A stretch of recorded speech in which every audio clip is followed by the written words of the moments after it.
Hey friends, this is Rose AJ with the Carnivore Connection coming to you with another heartfelt and soulful conversation. And today in the studio, I have Joanna from One Curious Carnivore. And Joanna, I actually saw you a couple of times on Dave Mack's show, share transformation stories or journeys about women that are over 50 years old that are pursuing better health primarily through low carb, ketogenic, and carnivore. Okay, well, my name is Joanna, and I'm from Melbourne, Australia. You can probably tell the accent is a little different. Dave Mack is also from Melbourne, which is nice coincidence. A different part of Melbourne, but still, there's not that many of us compared to in the US. There's so many of you. I'm a teacher of adults, and I'm also a life coach of adults, and I'm also a carnivore. Now I'm a carnivore. So I calculated that over the last 10 years, I've slid from identifying that our wheat products here in Australia were hurting my gut. So I had to abstain. And then I started to think about how that's connecting with weight loss and carbohydrates. And I slid into low carb. Then I slid into keto. And what I discovered along the way as I was pulling these foods out of my diet, well, I discovered my addictions along the way, of course, because when it's a difficult challenge to remove something from your diet, you discover that you have some kind of either physical or mental attachment to it. So they were nice challenges to discover that I had to, hurdles I had to jump over. But I also discovered the issues that we all have with toxicity and our food supply being toxified. One of the things that really pushed me towards carnivore was the fact that in Australia, and I think in America as well, there's a very, very high use of pesticides in plant foods. And so all packaged foods, unless they're one ingredient packaging and they're carnivore, are going to have plant foods which have GMO and then therefore pesticides. The only reason why they create GMO is so that they can spray them to with an inch of its life with pesticides. And I discovered that glyphosate and me, we don't get along at all. Um, and that was that was a really big discovery for me to then translate it to this is it really helped me get over this hurdle of being indoctrinated that we need to eat vegetables because every time I did, I felt unwell. So when I stopped eating them and I felt a lot better, well, that was enough evidence for me. So it was the fiber in the vegetables that was irritating me, and it's the glyphosate in the vegetables, and then all those plant foods, including the wheat, ends up in packaged boxed foods. So I'm so sensitive to it that if I would try like a sauce, that I would buy in the supermarket. I think, oh, this will be a nice flavor I'll put on top of whatever I'm eating. And I would have gut problems from that. And then I would go and look at the ingredients. Oh, it has maltodextrin, and that's a wheat derivative, and therefore it's going to have glyphosate. It's all in there. So coming right through and into carnivore, the tail end of it was probably the easiest part for me because I felt so much more well. And while I was sliding down that carbohydrate scale, I really still felt really quite unwell. Um, so I got very, very ill from a vaccine shot. We were all in Australia very much convinced and socially pressured to be vaccinated.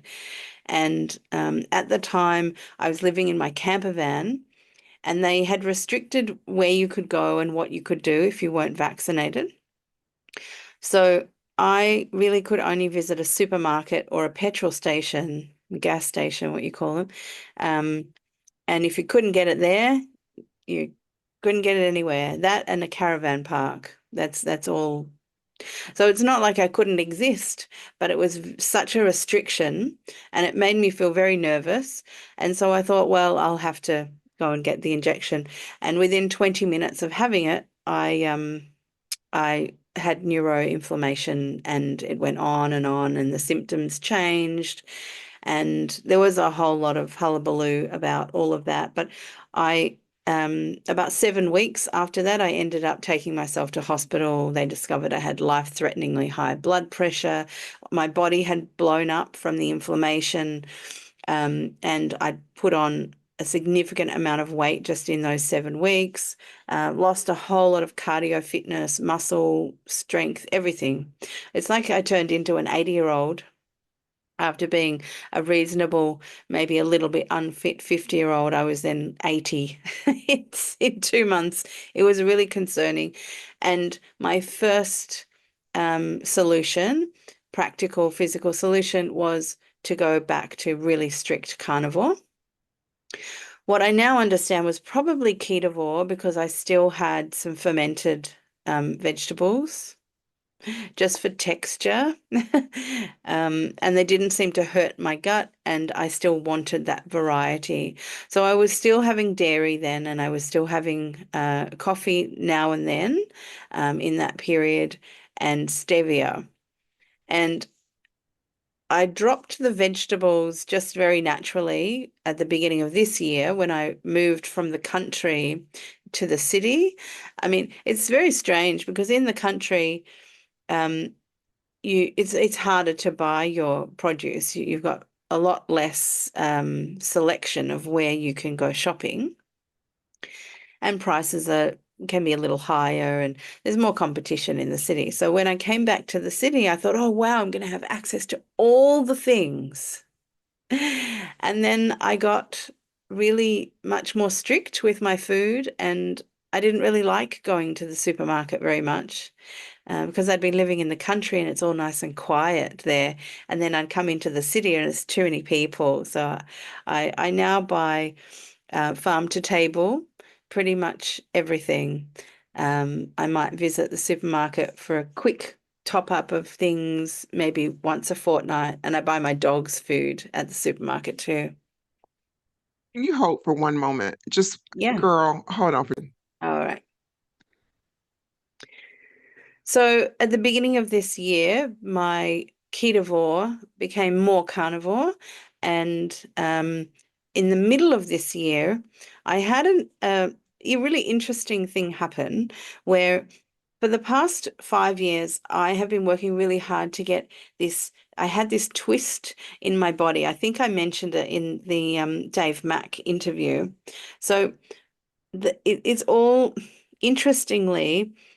I used tightening up my carnivore diet to help me with the inflammation that must have still been in my body that was causing me to not be able to heal the problem that I caused by healing this twist that was in my body. The twist was always in my body from the age of 3 because that's when my trauma happened. So my mum died when I was 1, but no one in my family was talking. That was their way. If you don't talk about it, then you don't think about it, and then you don't feel about it. And so that was their method of dealing with life. But because I was only 1, by the time I was talking and had questions, they had finished talking. So there was just no talking about my mum. And so they never had an opportunity to find out that I was actually playing with her. I could see her in front of me, and I was this little girl who would just look around in the sky like this while everything else is going on, action stations, and I'm just drifting off into the skies. And they just thought, as long as she's not crying, I don't mind. It's okay, whatever. Because my brother was screaming and crying. He was 3 years older than me, and he took all the attention, really. He needed it. He was trying to be heard and didn't get that. So when I was 3, I went to kindergarten, and all the kindergarten teachers were worded up about this is the little girl who lost her mother. So they were all very prepared with their responses of how to speak to me and things. So I was in the playground early on in the first year of being in kindergarten. I was 3 years old, and I was playing with my mum. Obviously, they'd instructed us to go outside and play with your friends, and that's what I did. And the teacher, I got this memory back by doing a lot of work on my inner world later in my life. Um, so the teacher came over to me, and I was sort of on my own in relation to all the other children. So the teacher came over to me and asked me, um, what are you looking for? But I didn't really notice the question. I just knew she was asking a question, and I heard the what and looking. So a few keywords I heard, and I answered my mum. So I answered the question, what are you doing, or who are you playing with, or because I was having a good time playing with my mum. And she replied, oh no, dear, your mother's gone. She's not here anymore. So I went from looking at my mum up on the left to looking at the teacher who was also up on the right because taller than me. And then after she said that, I went back to where my mother was the last time I was playing with her, and she was gone. And so this is how the twist happened in my body. I was always somehow subconsciously looking for her in that spot. And that manifested as a twist in my body, which made movement hard, posture hard. Um, and and whenever I was anxious, I would look in that spot, and I never knew why until later in my life when it was discovered.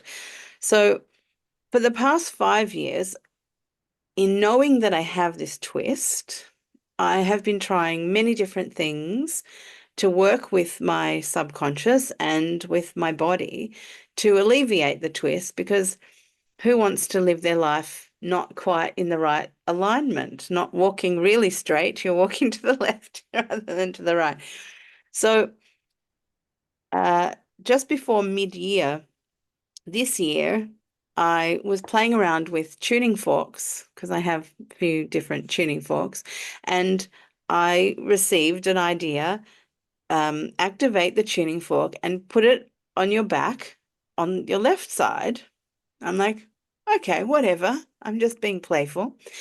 And all of a sudden I did that. And I remember where I was standing. I was in the kitchen, and I had the bench behind me, and lucky because the tuning fork was ringing, and all of a sudden these tears just sort of fell out of my face, like it was a real rush of tears coming through.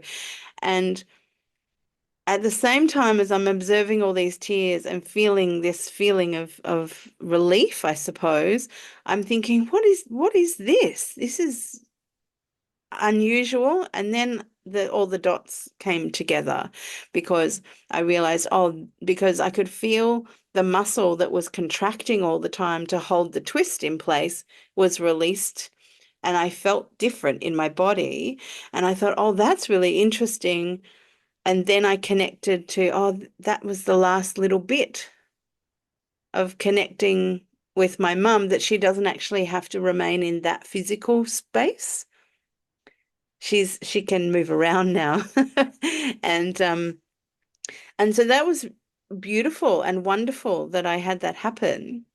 But what I then discovered was that my body didn't really know how to move or stand or walk in without the twist, because from the age of 3 to the age of 51, I'd been acclimatized to doing everything with the twist.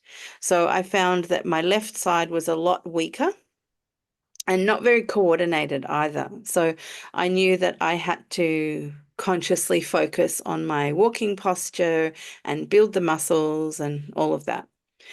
So this was all occurring during our winter. And so everything's cold. And through walking my dog every day, I gave myself plantar fasciitis because there was so much stress on my foot, and my brain didn't really know where to land my foot, and my leg wasn't very strong, and it all just added up to be I have this very painful situation. So that was the impetus for, right, I have to take it very seriously. If there's anything that I'm doing that might be causing inflammation in my body, I have to resolve it. And so I stopped all at the same time, all the dairy, all the coffee, and all the stevia. Just done. And I think it's sort of, these were the three things that I just never wanted to get rid of. I was so attached to them. For a long time, I would think, you know, maybe I should hold back on the dairy if I'm not losing enough weight. Maybe it's the dairy, or maybe it is that sweet taste in my mouth. Maybe I am a bit addicted to that and I just wouldn't do anything about it. Oh no, I'll be all right.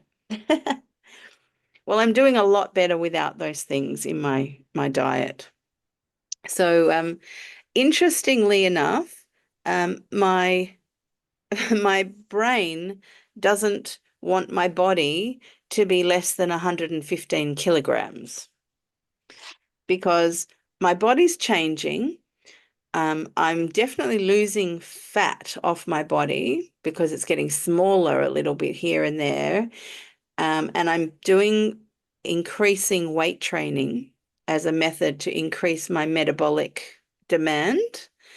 Because if my subconscious is not going to allow me to just lose weight the way that you would normally lose weight, then I'm going to play the game in a different way. Because it's not really about how much I weigh that's important to me. It's how much can I do in life? How much energy do I have available to me?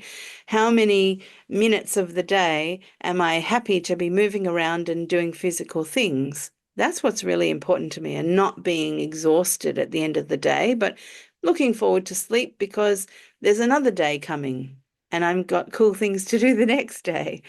And that's the state that I want to live my life. I want my brain to be working really well. I want my body to be able to do whatever I ask of it and not complain too much. And I don't really care what the scale says, as long as all of those functional things get a lot better. And so that's my mission now. I also have lipedema, which again makes it really difficult to lose body fat because your brain knows how much fat is not in lipedemic tissue and how much of your fat is in lipedemic tissue. And it will only really consider the fat that's available for energy is the tissue, the fat tissue that's not bound up in the fibrotic lipedemic tissue. And so I'm carrying around body fat and fibrotic tissue in different areas of my body that are just like heavy weights. And they're not really much available for energy and they have no function. And I have it in my my legs, upper legs and hips, which is really common.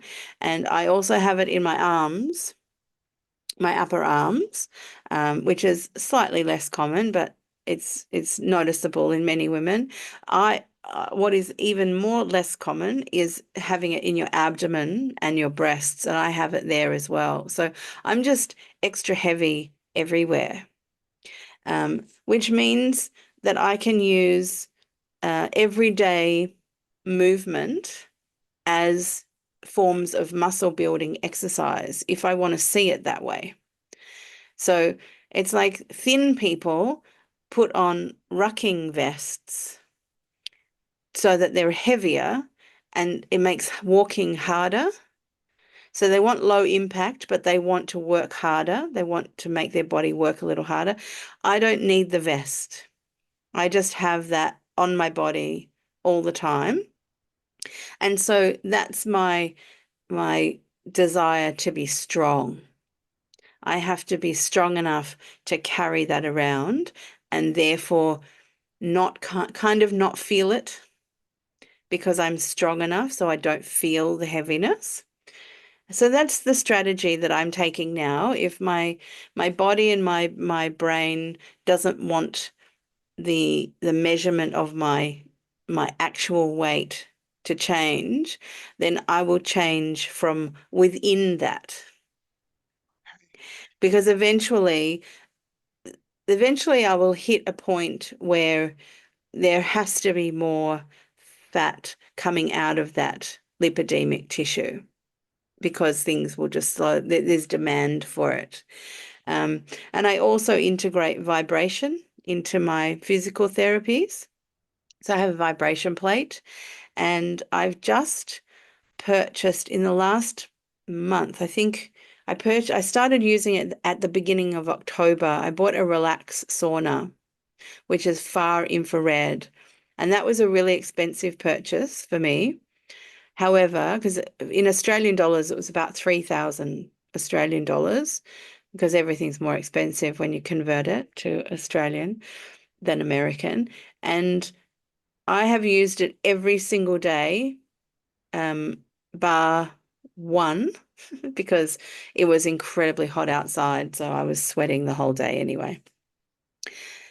Every single day I've used this sauna, and my sleep is like a teenager's now. My body is not sore at the end of the day, but I'm looking forward to having sleep. I know that my body's healing. Um, my temperature regulation is way better. Um, my plantar fasciitis is nearly gone. Yeah, it's quite phenomenal, the healing that is happening. And the availability of energy that I have, um, compared to last month is like almost like another person. Like I'm not dragging myself around, I'm just going. So the muscle building is easier because I'm sleeping really deeply, which means any repairs happen quite seamlessly. I wake up and I'm stronger. And in the last 6 to 8 weeks, I've gone from 1 kilogram, lifting it up like this 15 times was it. 1 kilogram in each hand because my arms are very heavy anyway because of the extra tissue in there. And that was my limit, 15 times. Now I have 4 kilograms in each hand. Yeah, I know, yay. And I'm doing slow movements of, I can get to about 20 at the moment. Yeah. So I didn't think I would have to keep buying the next one up as quickly as I am. So I'm quite pleased. And and I have a 6 kilogram kettlebell that I'm now using because it's my heaviest weight, just to mimic lifting heavy things, and it's it's all working really well, but I think the without eating carnivore, I wouldn't have the same success, and without the sauna, I wouldn't have the same success. Um, and without this thing I call emotional alignment, which is a therapy that I've used probably, well, I developed it, so I've used it on myself, and I've been going at it for probably the last 20 years, refining it and learning and studying and working with other people and continuing to clear myself. And emotional alignment is basically a psychological problem solving technique where So it's let me cut in before we sure. slide to that because I have several questions for you. Yeah, go on. Okay, so the first one that I scribbled down was, can you explain to the audience what lipedema is? I don't want Sure. to bypass an explanation of Yeah, that. to the best of my understanding, because honestly, there's not that much information out there. There is a little bit, and there's a few organizations that have developed. Um, and if anyone feels like they might have it, I urge them to learn about it to the level that there is information out there, because it does provide a very unique situation, and it is well, it's 99.99% women that it affects. And generally, because the medical profession doesn't know about it, they're not diagnosing it, and they're basically blaming everything on obesity because it kind of looks like it if you don't know what you're looking for. So lipedema starts to build up when there's hormonal, very, very jumpy hormonal situation in your body. So perhaps we would call it dysregulation. But it happens primarily in puberty or pregnancy or perimenopause and menopause. So um, it's it's when hormones are turbulent is one of the triggers for it to begin. It doesn't have to begin, but it potentially can. It will There will be someone in your family line that you will be able to find that is presenting with it. Not every woman will, but some will if it's in your family line. So essentially, how you can identify it is you're going to have excess fat. I like to call them fat pads because they're not soft. So if you the easiest place to find it is just above your belly button. If you have a little bit of fat and you roll it in your hands, you'll feel that it's really soft and smooth, like lard, right? Like when you're cooking and soft and silky. Lipedemic fat is noduly. So some people say it feels like peas or beans or like little lumps. And that's because there's fibrotic tissue, which is essentially fascia, which everyone has. And fascia just is like a net around all your muscles and bones and organs and holding everything together. And it should be sort of thin and smooth and sort of flexible, but not too flexible. So with someone who presents with lipedema in certain areas of their body between joints, they've identified. So I don't have lipedema here. This is all pretty normal, soft fat, no lumps. But here, it's really lumpy. So, and on top is like a pad. So I would always like they say, "Oh, flex your muscles," and I flex my. Oh, wow, you're so strong. No, no, no. The muscle is just providing the shape. There is that much fat, and under here, it's hanging because there's tissue in there that's filling up that area. So the fibrotic tissue, they can't tell you yet why it comes about, other than it comes about. So the thighs are really predominant presentation. So when you see a woman who has a really tiny up top, tiny waist, and then their butt and their legs are really enormous, and then you have a look whether the composition of that fat is kind of noduly, then it will be lipedema. So there are methods to try to resolve, try to manage it. I don't think anyone has experienced a cure to actually remove it completely. And but you can carnivore has become a very, very important tool. Siobhan Huggins talks a lot about how carnivore is really helping her with her lipedema. And personally, I believe that it's autoimmune related. And hormonal dysregulation and autoimmune are really quite connected. And for me, I find that the carnivore diet keeps my hormones really, really nice and flat.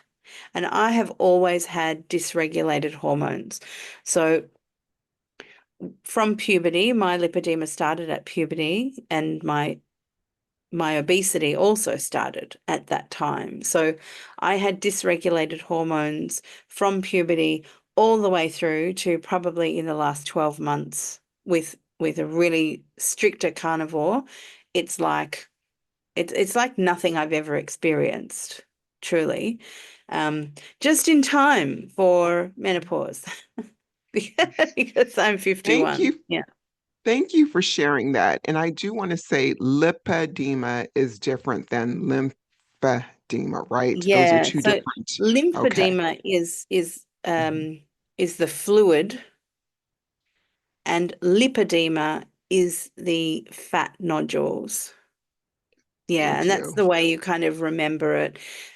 They are a little connected. So if you have lipedema, it can cause lymphedema, um, but not the other way around. Yeah, yeah. So now you mentioned that you're using the vibration plate. I had brought a Mm, vibration plate a couple of months ago because I heard that it was good for our lymphatic system and whatnot. yeah. And so I attempt to get on it at least once every day for 15 minutes. And if I have time, then I'll do it twice a day. But how has that helped you with your condition? Have you noticed any changes with Yeah, the vibration plate? I use it every day. So my routine in the morning is I hop in the sauna for 10 minutes, which is zero impact cardio. So it warms up your body without actually hurting anything. Um, and then I stand on the vibration plate now because my foot isn't as sore, but I also then sit on it because I can't stand on it for the full time that I want to be on it. So I sit on it and I've worked out ways to do isometric exercise while it's vibrating at its fullest potential. So because I'm sitting on it, my whole body's vibrating, and then I change where my body position is, and I have to use my core muscles for stability. And I'll hold my legs up straight. And when I first started doing it, I couldn't hold my legs up for more than 5 seconds. And my legs would be really sore the next day. And now I can hold them up for 5 minutes. So the vibration plate, I think, does two things for me. It provides movement that I can't achieve, so that if I'm trying to like keep stability while the plate's moving, it's the same as if I was on the ground trying to move. But I think better. I think better. And so it's helping with the muscle building. Um, and I really do believe that the vibrations um, have a positive effect in terms of moving the fluid around your body.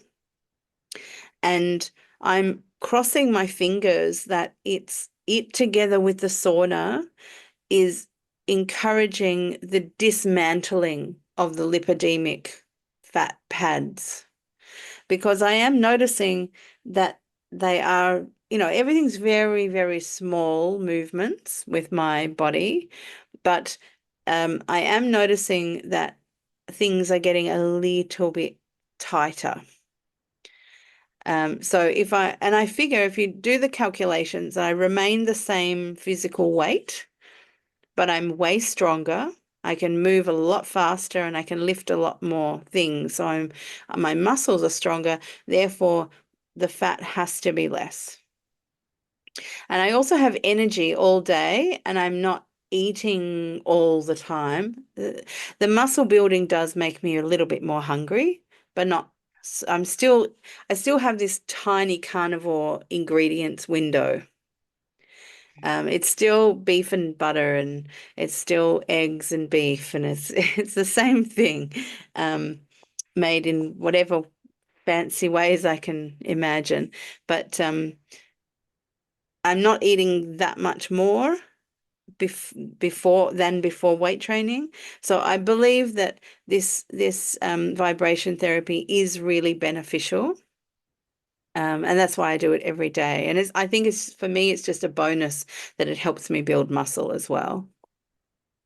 Thank you for that. That is beautiful. And I'm glad that you found something that's working for you and that you're noticing changes. Yeah, Now, I I also have I to, also have a little trampoline, the rebounder. And so because I like things that are fun.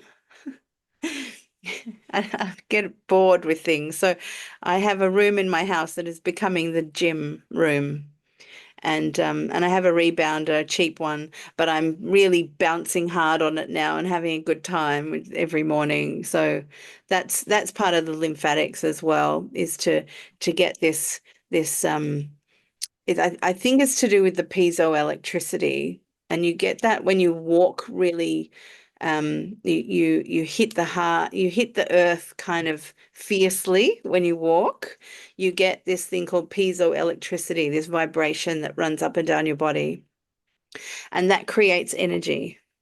So that's why when you feel low, a lot of practitioners will say you need to move, you need to get outside, you need to get your body moving because you will Mhm. create energy from using energy. So you just Even have if to you have push no yourself. energy, you will get energy as a result Yes, of you it. just have to Yes. push yourself that little bit to get yourself to start doing it. It's like it's like you just got to get the train moving. So you got to use your willpower to get the train moving. But then once you're moving, you're getting a return on your effort. You're getting an energy return on your effort. I love walking my dog every day. I feel amazing by the end of the walk. You mentioned the infrared sauna blanket. So for I had one Mm. for a couple of years and I got rid of it. So happy that you mentioned that because I'm going on Amazon tonight and I'm going to Mhm. purchase another one.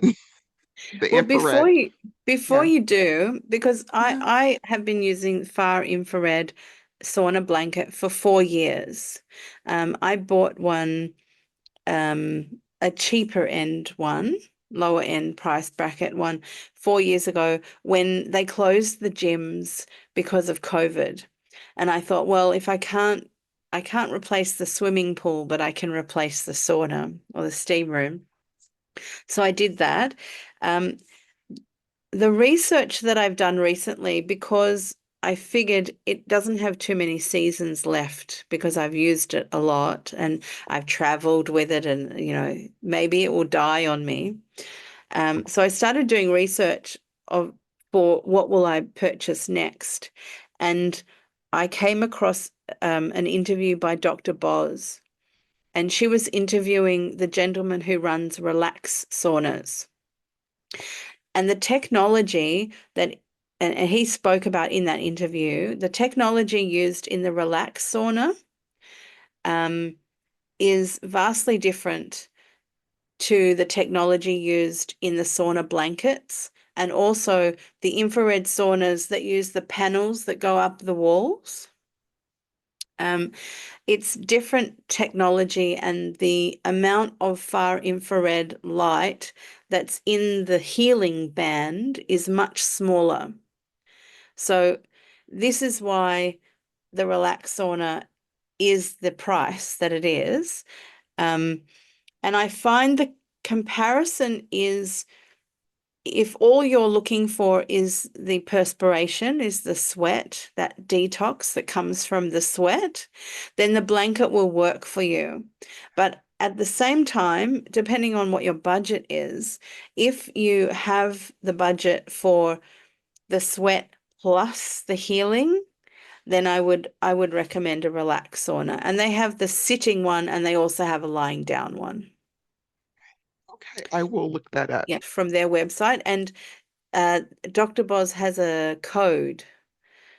Um, so it's DRBOZ. You should be able to get a Okay. little bit of a discount Okay. um, using that code. Um, that was good for me because when I translated it to Australian dollars, it blew my head off. And I thought, Okay. oh, it's okay, I get 15% off. You started your story like right around 2018, 2019 in our conversation. I want to Mhm. know, when did weight, food, and all that good stuff become an issue? You mentioned with hormones, being a teenager and whatnot. So I'm really curious Oh, about yeah. that because mine I started well, as early as 3.5. So, Okay. Um, Well, I was 12. Until I was 12, I was mildly pudgy, what the vets would call doughy these days. I wasn't overweight. I wasn't a skinny child. I was fairly normal. Once I hit puberty, I went from, say, a normal size 12 body, which is Australian sizes, clothing sizes, to about an 18. So I was much bigger than everyone else within a very short period of time. Maybe by the time I was 15 or 16, I was too big. I then spent a year, my last year of high school, I joined a gym and I got contact lenses and I got myself addicted to aerobics and circuit classes. And I would ride my bike to the gym and I would avoid doing all my homework because I just wanted to go to the gym.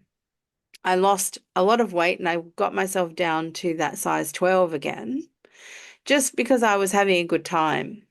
And I enjoyed the fact that my body was strong and able and I wasn't tired.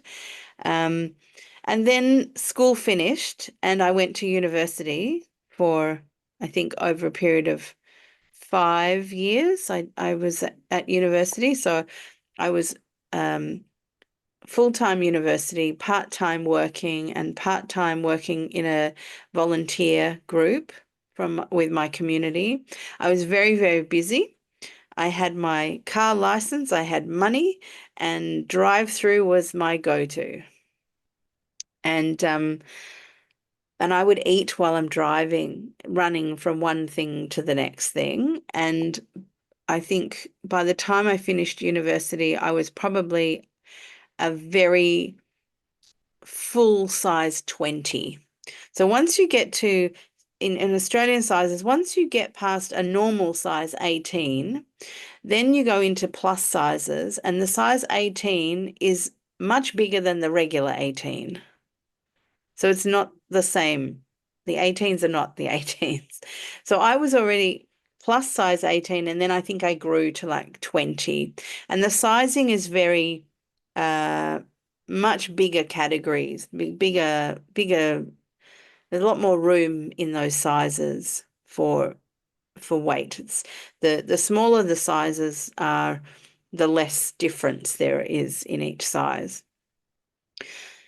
So I struggled. I tried um restricting calories. That would work until my willpower decided I'm tired and I'm hungry and I want to eat. Um, I had never tried changing what I eat, other than not eating junk food and eating more whole, homemade type foods. That was the only change in what I was what I was eating. I started off just with the amounts, but I wasn't I wasn't one to be on a diet all the time. I was never I just put up with it and I just tried not to get fatter because it seemed very much out of my control. So even when I cleaned my diet up to the a healthy, non-processed standard diet, it still didn't really work. I would still slowly get bigger. So I relied on movement to support the eating, and I worked with personal trainers here and there, and the success came from when I had a personal trainer who told me to eat more meat, just eat more meat. I'm like, okay. Like if all you eat is chicken, just eat it. Just eat the protein. So that idea had started to come into the personal training world. Um, some people are protein types and they need to eat more protein because the carbohydrates don't serve them.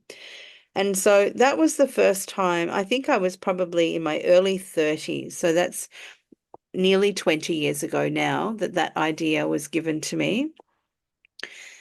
And yeah, I I sort of did that for a while, and then I had a relationship breakup and stress, and I've totally forgot about all of that. And when I was I sort of I really did just put up with it and try to work around this thing that was happening to me. And stress would hormonally dysregulate me, and I would put on more weight because I was stressed. Um, and I came to understanding the understandings of how urgent it was to do something about it when um, all of a sudden it was clear to me that I wasn't going to be able to do normal functions like going to the toilet and cleaning myself and drying myself after showering. And that just stopped me in my tracks, like psychologically, where I decided whatever it is that I do, it has to be fairly drastic because I don't, I'm not going to concede to this taking me over and taking away my ability in life. And so I continued to rely on, I had this understanding from about the age of 35 onwards that if I don't clean up the mess that's in my subconscious, because of my trauma was significant, you know, the sadness of losing my mother, but the ongoing trauma, I could have actually got through that if I had a family who could emotionally support, but they couldn't, they were relying on me for support. They kind of um whenever anything emotionally challenging would happen, they would be asking me to help them. And these are adults asking a child to help them. So obviously I have what it takes to be emotionally supportive, but I was it was a very confusing childhood. And so I had a lot of mess in my mind space. And I knew that I wasn't going to be able to get myself together physically unless my mental space was clean. You know, like uh, tidy mind, tidy desk, you know. If everything in your life is a mess, it's because inside you're not organized and cleaned up. And I started to really focus on that.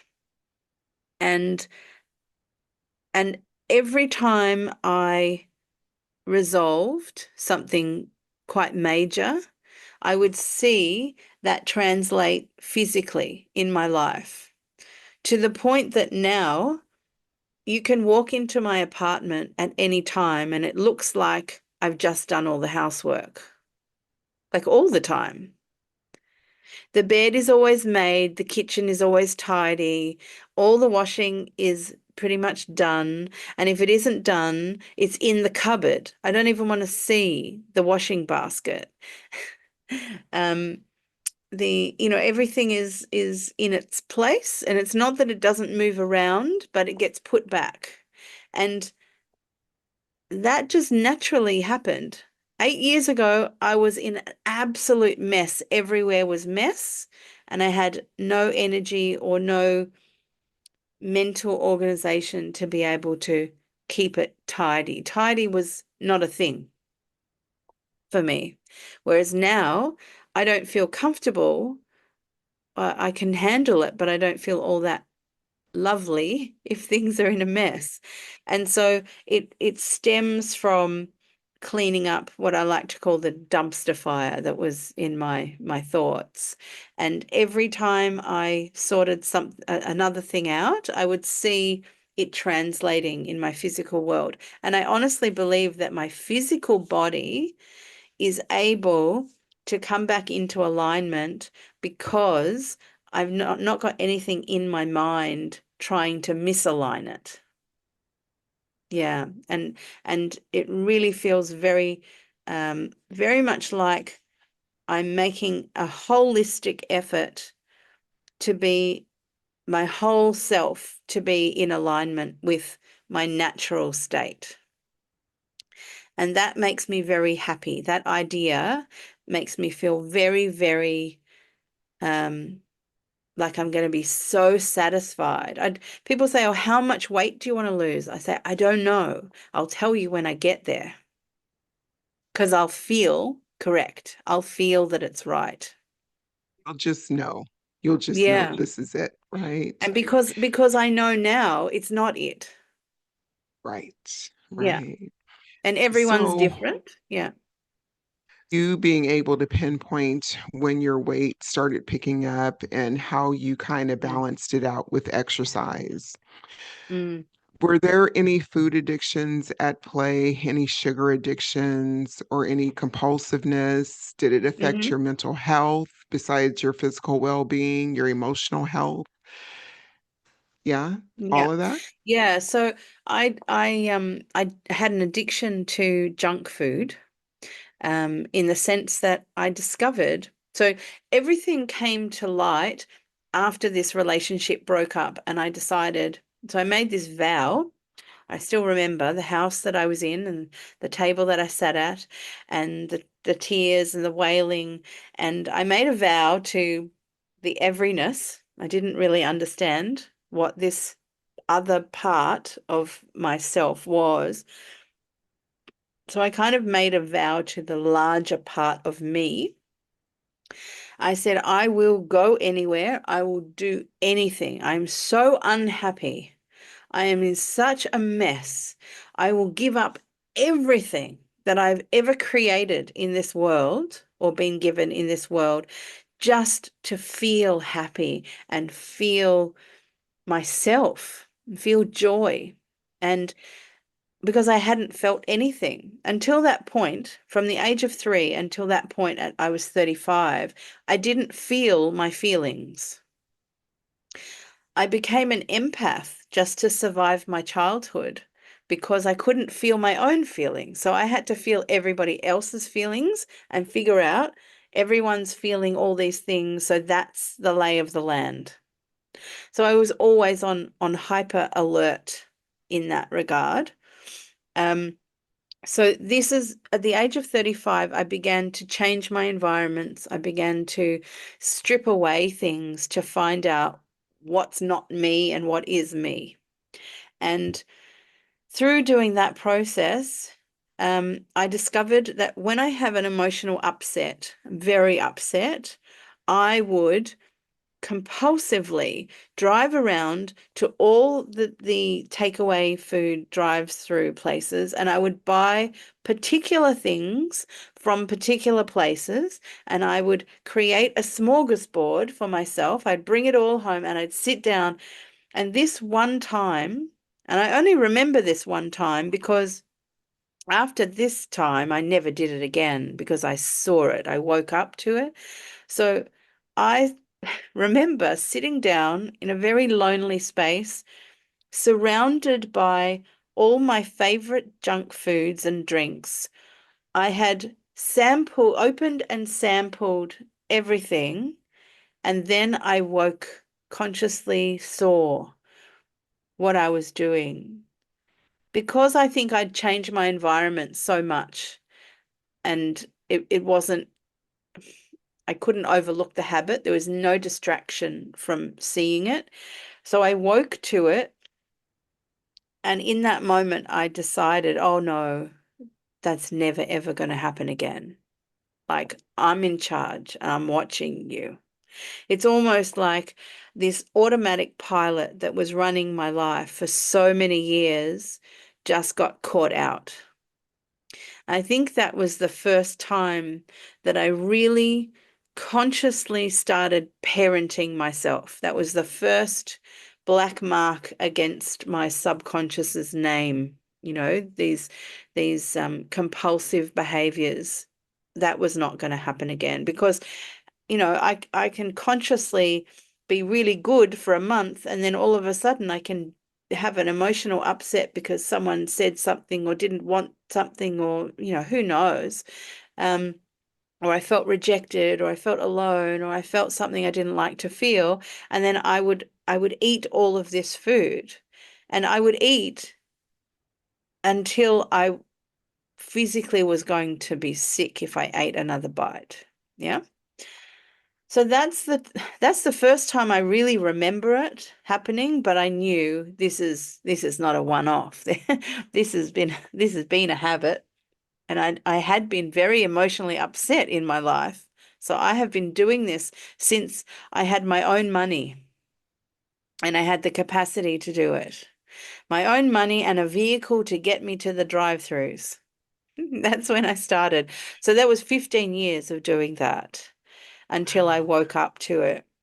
And I suppose the fact that I woke up to it in that way is indicative of the way that I approach changing all of my compulsive behaviors is that I understand that the physical action doesn't just come about on its own. It comes about as a presentation of an idea. And that idea comes about because there's an interaction between a belief held by the individual and the outside world and the interaction of it. And when it doesn't meet your subconscious expectation, you have great disappointment and you have a feeling in your physical body of this is not right. And that feeling of this is not right, the world is not right, needs to be changed. And the body, the mind knows that if you go and eat junk food, your physical state will change because you're eating fats that are rancid and deodorized, and you're eating sugars and salt, and your dopamine is bouncing around in your brain. You are changing your physical state by eating that food, like drastic change. So that is a very logical way to change that state in your body if you're feeling that uneasy because of the interaction of the belief and you can't get rid of this horrible feeling. This is why we eat our feelings, because the food that's available to us can change the body state. And so we use it as a tool because we don't know how to change the body state the other way. We don't know how to Takes find the interaction. it takes more work to change Yeah, it another way than to do it's what you're harder. so used to doing, Yeah. accustomed to doing. And Mm. it sounds like you woke up and made a commitment to yourself several Yeah. years ago. Mm. What Yeah. what does that look like today? I know you mentioned beef, butter, and eggs. Yeah. Um, My ingredient window is really tiny now. I eat, well, I allow myself to eat any meat, any seafood, eggs, butter, salt, um, collagen and gelatin, and that's pretty much it, I think. And a few supplements. I take magnesium. I take Shilajit, which is like dirt, but it's a mineral supplement. Tastes like dirt. Tastes like soil, healthy dirt. Um, and I also take nattokinase, which is um, it's an enzyme that helps with cleaning up the fibrins, the excess fibrins in your body. And I started taking that because of the COVID injection overreaction in my body to help clean it out. And I continue to take it because there is in my father's line vascular problem. So it's a good idea to keep everything clean and running smoothly.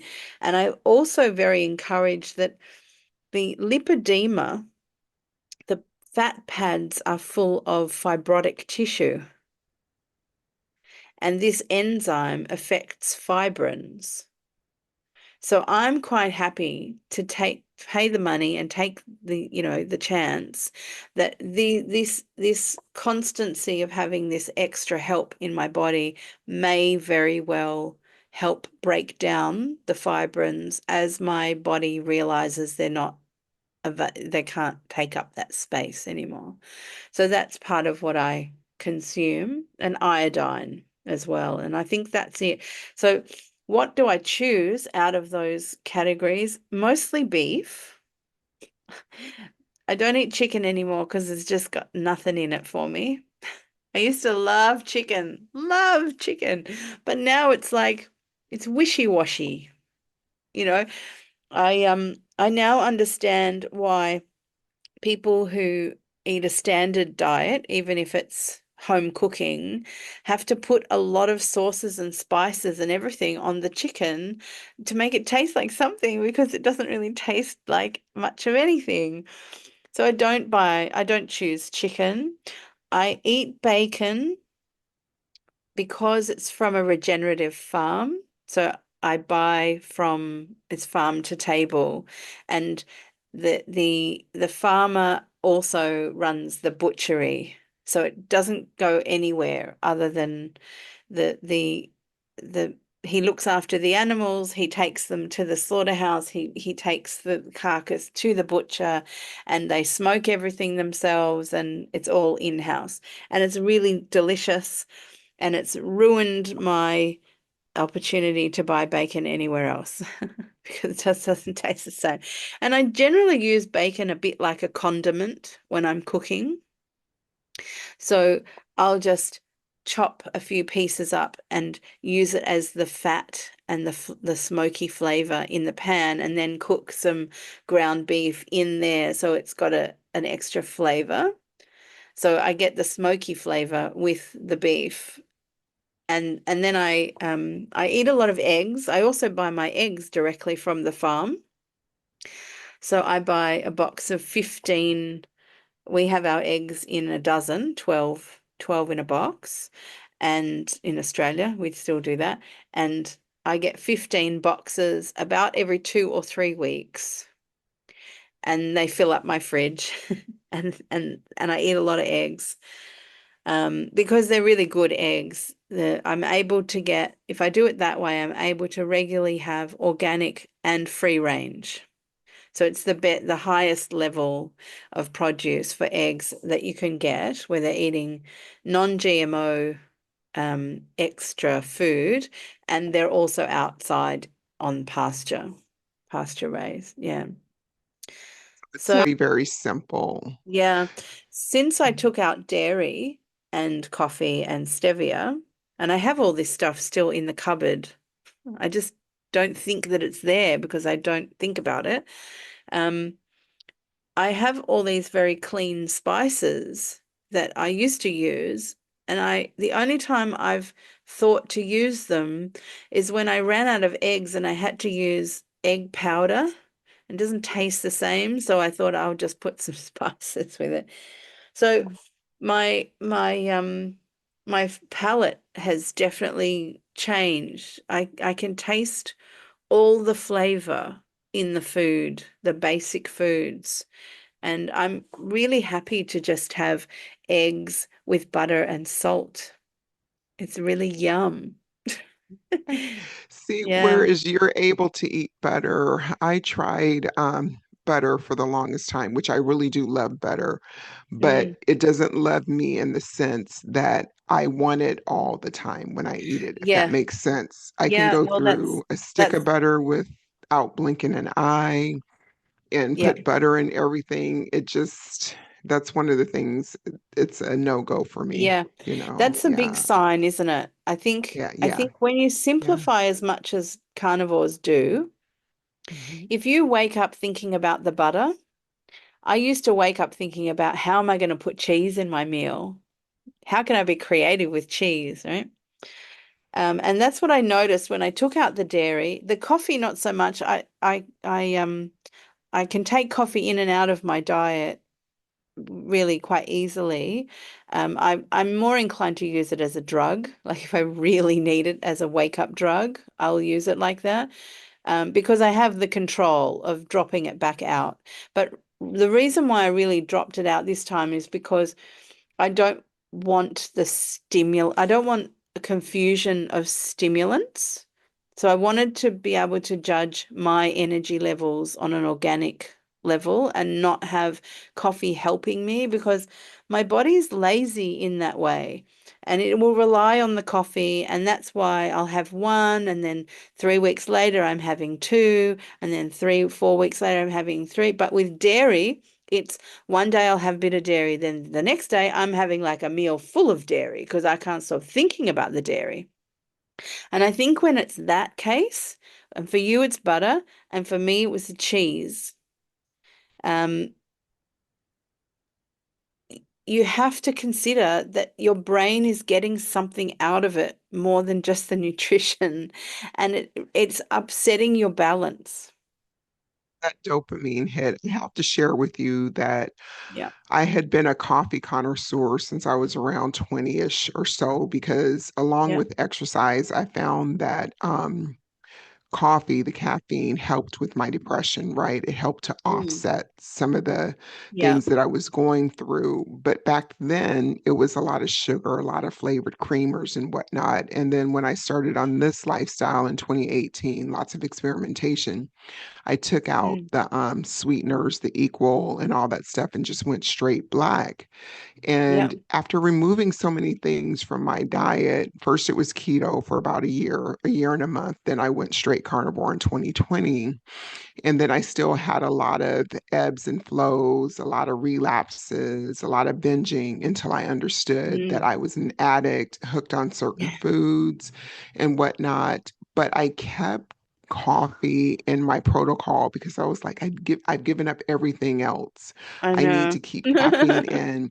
So I would go I would challenge myself, go 2 weeks without coffee, go a month and a half without coffee, off and Mm. on. But I really, really enjoyed coffee as a way of taking care of myself. It was a mood adjuster, but it was on a Mm. pathological level, if you know what I mean. Instead of Yes. one Yeah. venti, it was like three black cups of coffee, 24-ounce cups of coffee a day, Yeah. Starbucks, the whole nine.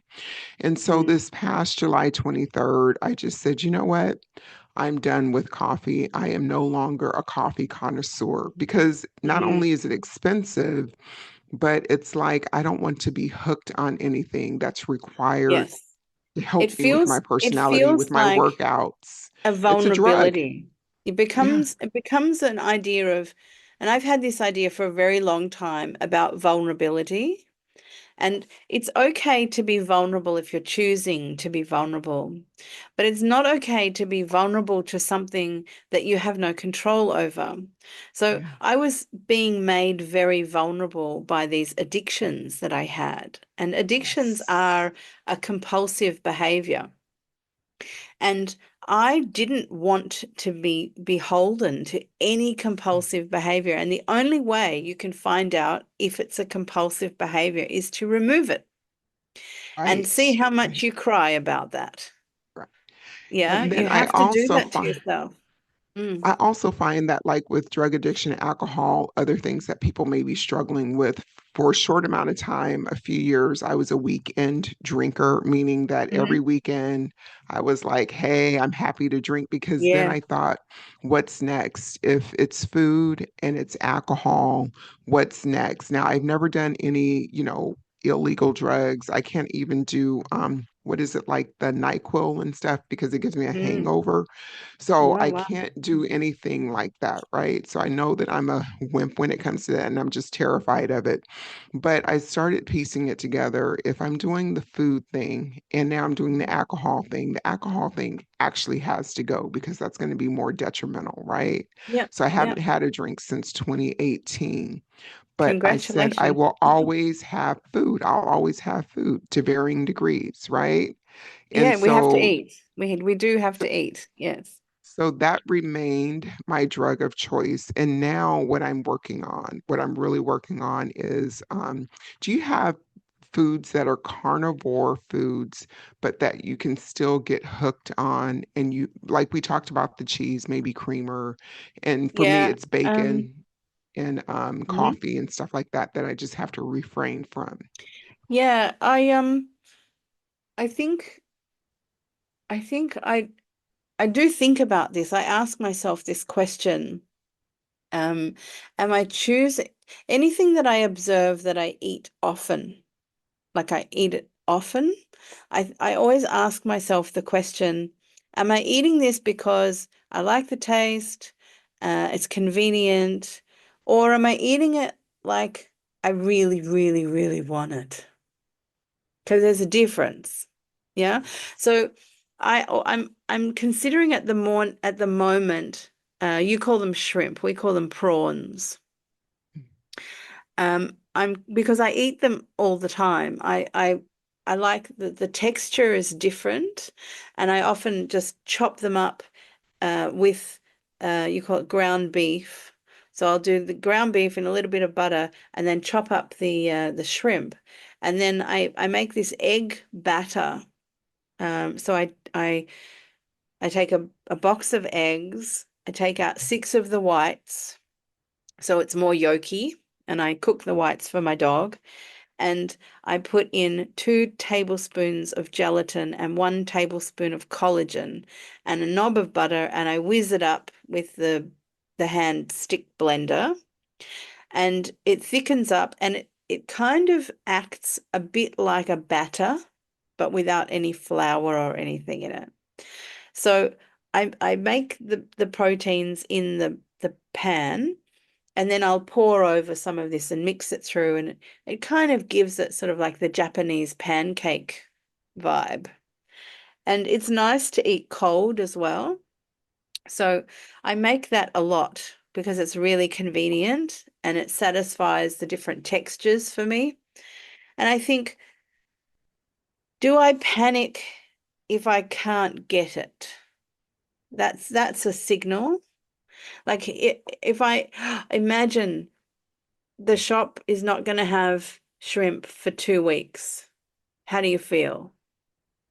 That's that's a good test of if you imagine that, oh, the shops aren't going to have it. Are you going to panic? Because it's not like you don't have other food. So you have to find ways to ask yourself or test yourself. And you can do it without actually physically changing anything because your mind doesn't know the difference between a memory, an observation, or an imagining, right? So you can use this system to your advantage. You don't actually have to go and rearrange your whole house. You can just imagine it different and see how you feel about it. I call this imagineering. I've been doing it for years, but I've been doing it like with relationships. So I might meet someone and then get to know them a bit, and I'm a bit hesitant. So in my own space, I will imagine that we're going the next step, and they say this and I say that, and how do I feel about that? And if I don't feel comfortable about it, it's like, oh, okay, well, I know what I need to do. I need to not be in a relationship with that person. Or if I feel something really good, okay, I will take the next step. So it's part of that came up. I developed that technique for me because I couldn't feel my feelings very easily. So I would have to take it into a safe space to learn how do I really feel about something. And so I still kind of use it with like imagining the absence of something that I suspect maybe I'm addicted to. And if I go, oh, where would I get it? Which shop would have it? I go, okay, it's out. Well, that So, is so yeah. clever. That's really clever because cheese, the yogurt, the hot Yeah. dogs, and the 4 Mm. 505 pork rinds. Yeah. That's equivalent to how I used to go back in the day to like McDonald's or something and get Correct. binge food. So these four particular items, it's like, oh, I'm going to have junk today for my meal, even though it's Yeah. not junk, So it's that's carnivore super legitimate. interesting. Yeah, it's Yeah. So carnivore that's the junk. way Yeah. yeah. Yeah. So that's the So way I it's picture it. interesting that you use that word because I had a conversation, or maybe many conversations with an old friend of mine about this language we use, which is treating yourself. Yeah. And she said, "Oh, I'm just treating myself. I'm just treating myself." And I would say, "How are you treating yourself?" And she would say, "What do you mean?" I go, "Well, how are you treating yourself well by treating yourself? What are you really doing? Are you how, if your parent had to give you permission to do that, do you think that they would? Do you think it's good parenting to allow you to treat yourself in that manner? Because it's not really like the idea of I'm treating myself is I'm giving myself a reward. Why do you need a reward? Because you did something hard. Life is hard. Yeah, life is hard. Right? And so you need a reward. And it's up to you whether you work with a coach or whether you do it in your own time. It's up to you to figure out what your concept is of why is this this context of hard, why does that need a treat? Why does that need a reward? Why can't that just be normal? Hard is normal. Yeah. Why does Yeah. one need a treat? And I used to treat myself all the time. I used to treat myself, and in treating myself, I treated myself very poorly. Right. Because And that was the normal behavior that you engaged in, right? yeah, and then all of a sudden, when I took on the self-parenting responsibilities very seriously, there is no treating yourself with food. Food is not a treat. Food is just nutrition because by treating yourself with food in today's environment, you're mistreating yourself. And so it's I not would a agree with reward. Mm, it's not an I would agree appropriate with you reward. Yeah. Go on. I would agree with you 110%, Yeah. except that I know that when I look for these four particular foods, that I'm Mm. taking a break from my normal pattern, but still staying within my preferred dietary guidelines. So Yeah. it's not Yeah. necessarily just me treating or rewarding, it's just taking a break, but staying within the parameters that I've set for myself on carnivore. Yeah. Yeah, so Yeah, and these, maybe the parameters need adjusting when yeah, you're ready. You have to be ready for yeah. these things. You can intellectually understand things Mhm. for quite a while before you're emotionally ready to say, okay, well, it's like me with dairy. I mean, how many years did I eat dairy? And then today I'm listening to Dr. Berry interviewing Siobhan Huggins. And I have all these interviews running in the background when I'm not doing anything that using sound on the computer. And I hear her say, yeah, dairy is a really big problem for a lot of women with lipedema. And I go, oh, hello. So it's not just people who obviously know that dairy is a problem for them when their gut hurts or their toileting changes because dairy is affecting them in a particular way. It can actually be affecting you in a way that you're not recognizing it's affecting you. Right, And so right. any level of reaction, negative reaction in your body is going to cause inflammation. I mean, this is the first month because it's coming to the end of the month. I would usually have at least three pimples. I used to have, well, it used to be very, very deep acne, like cystic acne that would come up uh, in like 1 week before my cycle changed over. And then it would create such a blemish that it would last until and be so aggravating for 2 weeks. It would last. So I'd have 2 weeks kind of a little clear and 2 weeks with it coming up, being there, or leaving. And I've had that my whole entire adult life. And after taking out dairy, after the first month I had maybe one, then the second month it was very small.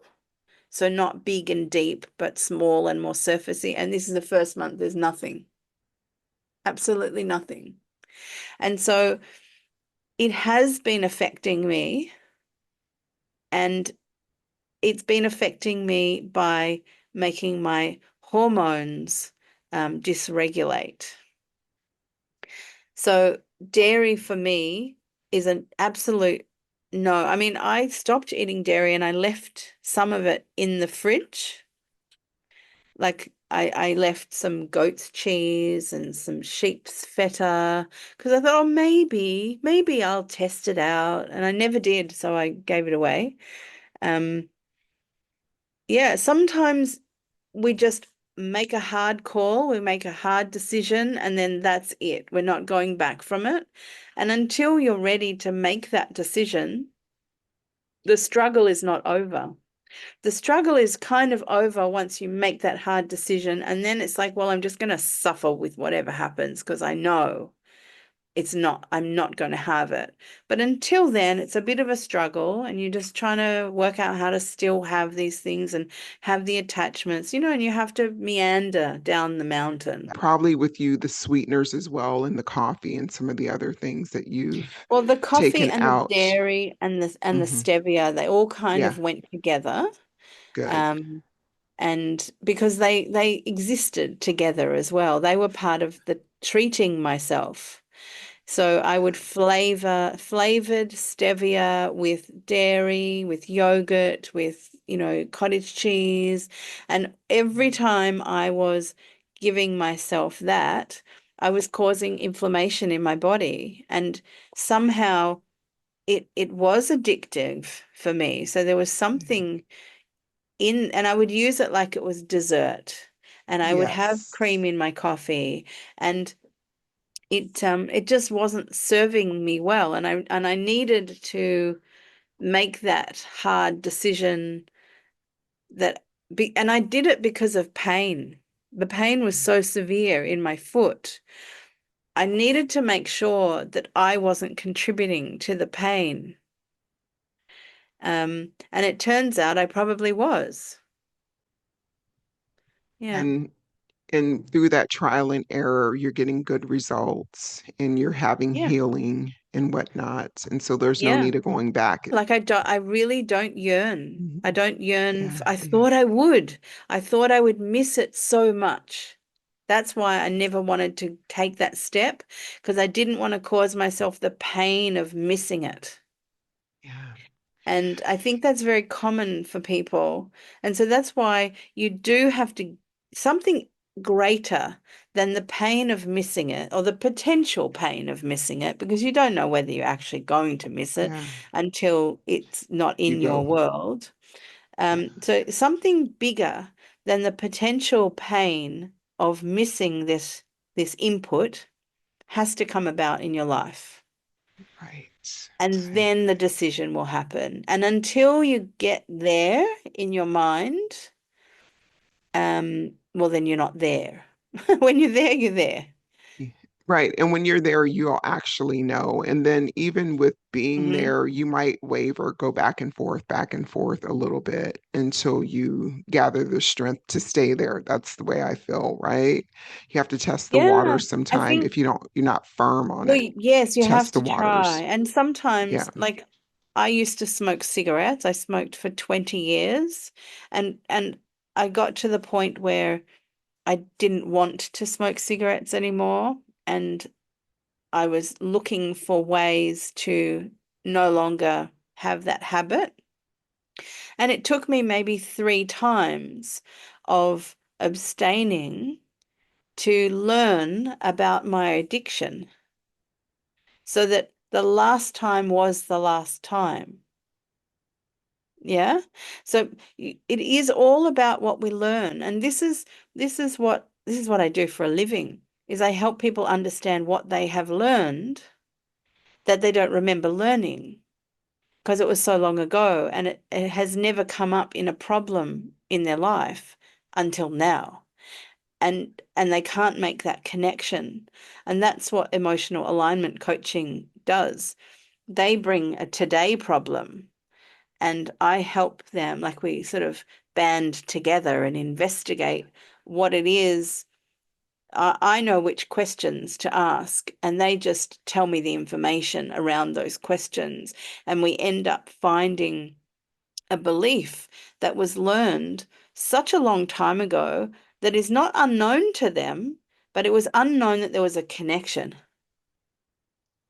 And when that connection is made, then all of a sudden, the intensity of the problem drops away, because now that you've shone the light on what was causing you to have no control, now you become the parent and you can see the problem and you can make a decision. Maybe that what I learned back then was incorrect. Maybe it's just not applicable. Maybe, like you can make a decision about it. And that decision is very easy. The hard thing is to find what it's connected to. And that's my job.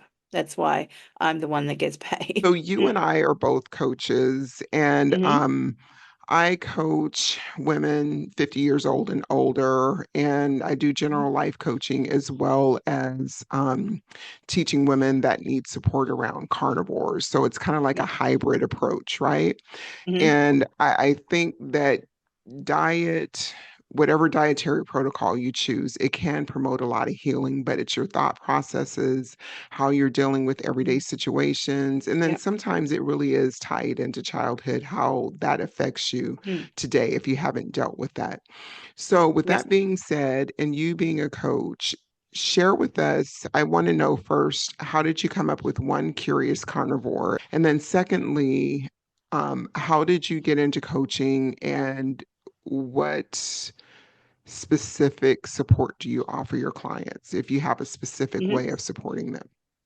Yeah. Well, I decided on the title of One Curious Carnivore because after my first interview with Dave Mack, I decided um, I think it's important to have a carnivore channel. I think it's important because of the perspective that I bring to it. It's quite my perspective is really different to many people, and so I believe that the carnivore community is missing. It has like this little pocket that's sort of empty. There are there are people out there who are doing everything right physically. They're doing everything right. They've learned all the things. They've watched all the videos, and they're really committed to themselves and becoming the best self version of themselves. And they've got roadblocks that they can't understand. Um, and they're trying to achieve goals and they just can't seem to get there. Um, and the psychology of your subconscious and its effect on your body. Well, it's been my life story, so I understand how there can be such a small little hidden thing, hidden to you, in your subconscious that's driving behavior in a particular manner. And no matter how much conscious awareness you have, um, you can't, well, your subconscious is running 24/7 and you're only awake for 8 hours and you've got other things to do too. So it's your focused energy is very limited, and so your willpower is limited. And when willpower is not enough, then it's time to look behind the scenes and behind the curtain. And so I'm very adept at doing this, um, purely because of my history and my profession. It all works together. So I was thinking of what I would call myself, and essentially I am one curious carnivore. So I thought, oh, that sounds good. I'm also a singer and a songwriter, and it just sounded kind of nice. So one curious carnivore is kind of got a bit of a ring to it. And so that's where the name came from. The life coaching, I think I've always been teaching, I think I was teaching before I was qualified as a teacher. Um, I was I've always been very interested in teaching the individual. So I would have a class group, but I would treat it as a group of individuals, and they all have different needs. And I would make it as much as I possibly could in the time that I had. I would identify individual needs in the classroom and try to meet them. And of course, there would be, you'd find one person who has one need, and it helps many of the other students as well. So, I would catch more than one bird with the stone that I would throw. And I've always taught that way, that the individual, I never wanted the individual to get lost inside the group that I was teaching. Everyone was important. I think I've been professionally teaching for about 30 years, and I've been coaching alongside that for about 20. And I've come in and out of coaching because, well, I would have stayed in coaching all the time, except that I would step out of it to focus on my coaching myself and developing myself and becoming more adept at what I would learn through the process of coaching people and teaching. I would learn there is something more here in this little bandwidth here that I need to learn more to help people more in that way. And over the past 20 years of testing things out and learning, I'm constantly learning different things to try to work out what is the best, most effective thing for me and everyone else.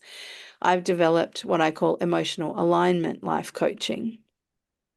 I offer generalist life coaching if that's something that people would like, which is kind of asking me lots of questions or more pragmatic things, organizational approaches, goal setting, that kind of thing, but individuated. But my biggest love is to do emotional alignment life coaching, and I find it to be the most painless, simplest, most effective method for people to solve a problem. And I think that's what makes the difference in people's lives. I often get the feedback, this is life-changing. And and then they find it hard to find time to come back for more coaching because their life is up and going. And I'm quite happy with that because they're really enjoying living their life now. And that brings me the greatest pleasure. I have never wanted any student or any client of mine to become dependent on me. I work very hard for their autonomy. I never lock anyone into weekly appointments or that they must do this or they must do that. It looks like counseling, but it's not like counseling at all. It's the best form of support that I can possibly offer to another human being, in that everyone is trying to make their way in the world and achieve whatever they feel is important to them. And when they're trying beyond a reasonable amount of effort and their life is knocking them back all the time, then they really just need a way to find out what is that all about. So it's somewhat an educational process. And almost every client wants to know, how do I learn to do this for myself? So they go through the process, the emotional alignment technique that I take them through, and they have the change happen, and life has gone back to what they thought it should be in the first place, but it wasn't being, and then all of a sudden it becomes normal, what the realistic normal is, and they can just do their normal life stuff. They're very happy with that. And then they may come with another issue, like, so everybody has multiple issues going on in their life, and they often will ask me, how do I learn to do this myself? I say, well, you got to practice. So you have to practice doing it. You have to, it's people always think they don't know enough. And it's like they don't understand it. It's like it's not about the answers, it's about the questions. You have to learn what the questions are. You have to learn what the right questions are. And when you can ask yourself the right questions, the answers just come. It's like a magic key. You have to find the magic key, and then the door opens. And I just have had a lot of practice finding those magic keys, and I know what they are. Yeah. I truly believe that every person knows what's best for them. They know Yeah. what the answers are on some level. And you're Yeah. right, it takes asking the right questions. And Yeah. if this isn't the right question today, maybe two questions from now, it'll be the right question, right? Yeah. And Yeah. I know with clients, a lot of times, I just like to ask hypothetical questions, right? There's never a Hmm. right or wrong answer. There's only your answer, and that's the correct answer. And Yeah. so this I don't know, I don't know, I don't know comes up a lot. They Hmm. want explanations, or they want, what would I say, or what would the next person say? So I give the Mm. example of how I am interpreting the question for myself, but it doesn't necessarily mean that they have to answer it in that way. And Hmm. so I think a lot of times we overcomplicate things, and we just have to make believe if we knew the answer, this would be the answer because it actually is the answer. Yeah, that's that's That's the funny that you best way say that I that, could do it. because That's the best way that I can that's share one it. of my tricks too. Is like if I ask a question, they say, "Oh, I don't know," and I go, "Well, if you did know, what would it be?" And they go, "Well, it'll probably be this," and I go, "Yeah, it probably is that." Exactly, it's that Because it's simple, just but self-doubt. Yeah, it's just self-doubt jumping in the way and distracting.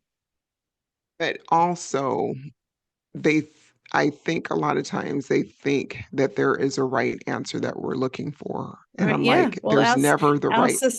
our society trains people to, that everything is like mathematics, that there's a right answer, and there are 1,000 right answers. Yes, just as there are thousands of people, right? Right, that's right. So it sounds like you do one-on-one coaching. Yeah, at the moment, the emotional alignment life coaching is one-on-one. I believe over time, I am working on programs that people will be able to use as learning tools in learning how to ask the right questions to themselves to gather that information, sort of investigative questioning. Um, so those programs are still in development. And my focus at the moment is attracting emotional alignment life coaching clients. And currently, I'm offering people for $1 plus their participation filmed sessions, so that I can. And I've had a few people who are brave enough to say, yes, I'll do it. Um, because I want to show people I want to have real life evidence of how it works. So there's no actual editing other than splicing it up and then putting introductions and conclusions around the pieces of the session. So it's there's no overdubbing. You hear everything exactly as it went down. Um, and yeah, I'm on a mission to help people understand that this form of life coaching is not like counseling, where the counselor asks you one big open question and you have to come up with a story. Um, it's much more like a team effort investigation, and um, and yeah, most of the time the clients are thinking they're answering the questions, but they have no idea why I'm asking those questions because it's so foreign to them. But it's so natural to me to to find out where the source is, because I've been Yeah. doing it constantly for 20 years in my own life. And so it's really important for me to be able to share it with people, because it's the thing that we don't get taught to do, is to how to support ourselves. A YouTube channel, One Curious Carnivore, is one avenue that I'm using to connect with people who Yeah. are, well, they're goal seekers. Yeah. They've already made a commitment to doing better for Yeah. themselves. And so Yeah. I really I honor that community, because they're not just wishing on a star. They're really Yes. boots on the ground, changing things in their lives, and I think they should be really congratulated and supported in their efforts to become their better selves, whether it be mentally, physically, or both. Um, Yes. so yeah, One Curious Carnivore is my carnivore Okay. version Okay. and then I have another channel that I'm developing, which is more generically to do with coaching. Okay.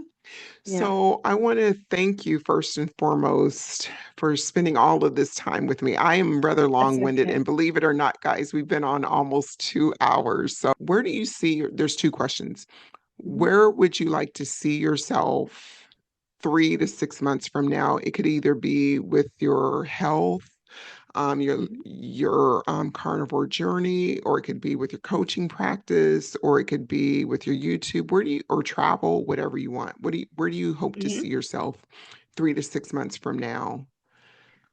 Well, I'm fairly sure I will still be building my coaching business and my channel, or channels. Part of what I do in my coaching business is teaching. So there's materials that I'm also creating as part of that. So there's a lot of work to be done. I'm fairly sure that in 6 months' time, my body will have changed composition significantly, which is a lot to look forward to. This is probably the first time in forever, I suppose, that I feel a great deal of certainty in regard to the changes. I think before recently, I was still in the mode of I'll try this and see what happens. I'll try this and see what happens. I think now I am doing what's required. I don't think there's more that needs to be tried. I think I'm just now doing it. Um, I don't I don't yearn to return to anything. Um, I'm very much encouraging myself to enjoy all the capacity that I have and just keep building it. Because I think I heard myself say it a short while back. Um, I'm just going to be doing this for the rest of my life because I love it. I like what I eat. I don't yearn to eat anything different. In fact, so a woman asked me the other day in the park, would I be interested in a what she call it, a food club, like a book club, but with restaurants.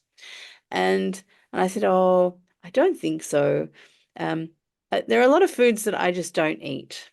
And she said, oh, like what? And I said, well, I just eat meat and eggs, and I don't even eat dairy anymore, and certainly no seed oils. And she said, what? You don't eat vegetables? And my reaction was, oh no, I haven't eaten vegetables for years. So I can tell by these automatic reactions when I'm self-observing that I am so very settled into this lifestyle. I no longer comply with other people's desire for me to be like them.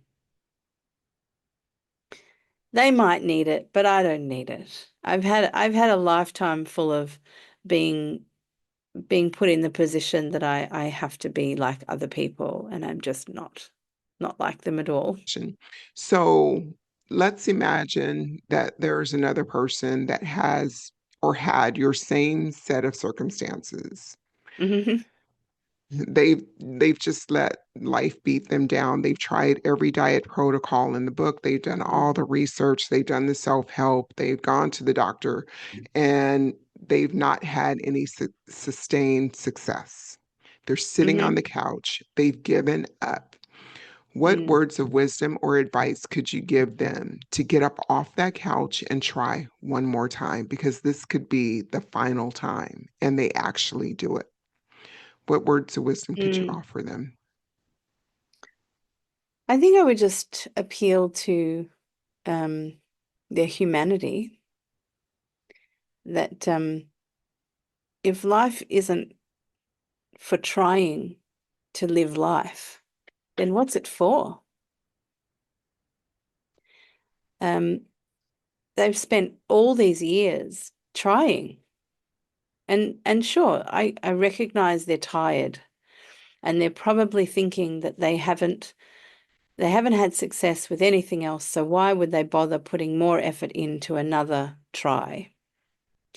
But if you haven't tried everything, then you haven't tried everything. Recognize that you're worth the effort of finding your solution because everyone's solution is a little different. Everyone's problems are a little different. Um, and sometimes what's offered to you as a solution is not it's just not going to click with you. And I think the most disappointing thing is how hopeful people are when they're trying something new and and then the disappointment is very huge because they've spent so much effort and it's not just the physical effort, it's the mental effort of hoping for a result and the disappointment. And I think if we can transcend that and make a decision that, well, let's not pin our hopes on this next thing. Let's just try it. Let's not make it into the Messiah.